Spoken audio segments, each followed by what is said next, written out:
reflect upon. And here we are to preview another test series. So, can Sri Lanka spring a surprise? Well, we have Russell Arnold to tell us more, and if they can do so in this two-match test series. The first one from Mohali, the second one from Bangalore, of course, the day-night test. Russ, first and foremost, how are you? I'm very good. I'm very good. Very well rested. The weather here in Chandigarh has been very good, but unfortunately, we are not at liberty to explore. But the freedom and, of course, the hospitality here in the hotel has been top class. So I've also got my whites out and looking forward to the test match. Yeah, absolutely. Like you said, the whites are, of course, going to be on display from Friday, and it's going to be some significant test match because of Virat's 100 test.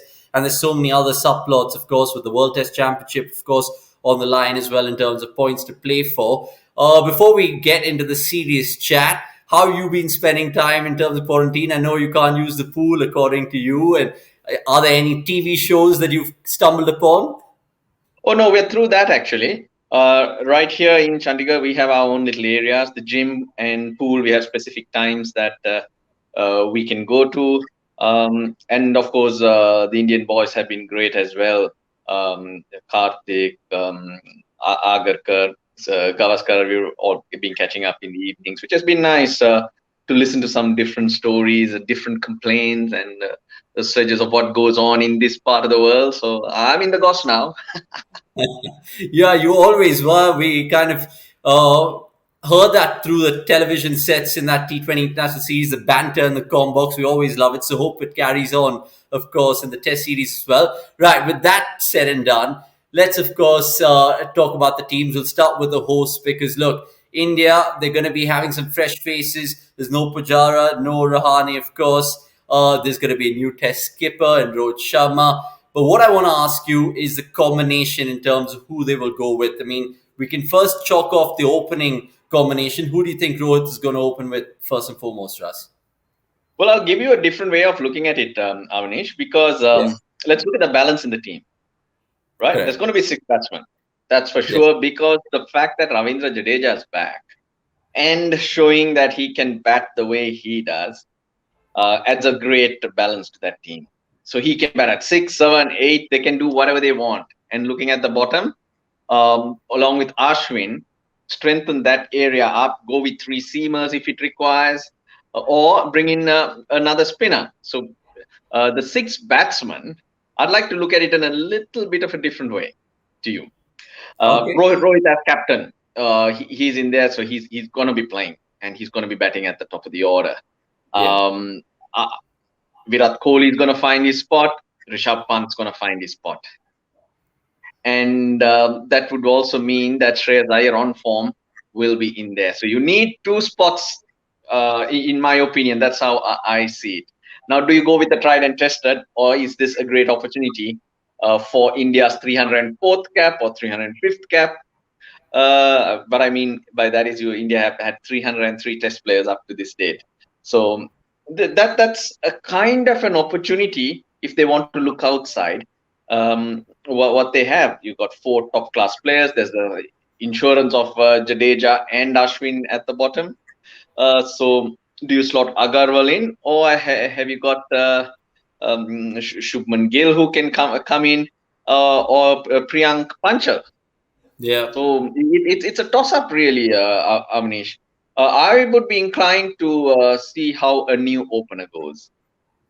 Okay, let's see how that really unfolds. Because look, by the looks of things and by the reports going in the media here, the fact is that Rohit could open with Mayank, with Gill at three, of course, taking that spot from Pujara. There's, of course, Hanuma Vihari, who's been waiting for his chance to get the longer rope in the scheme of things. So let's see how that unfolds.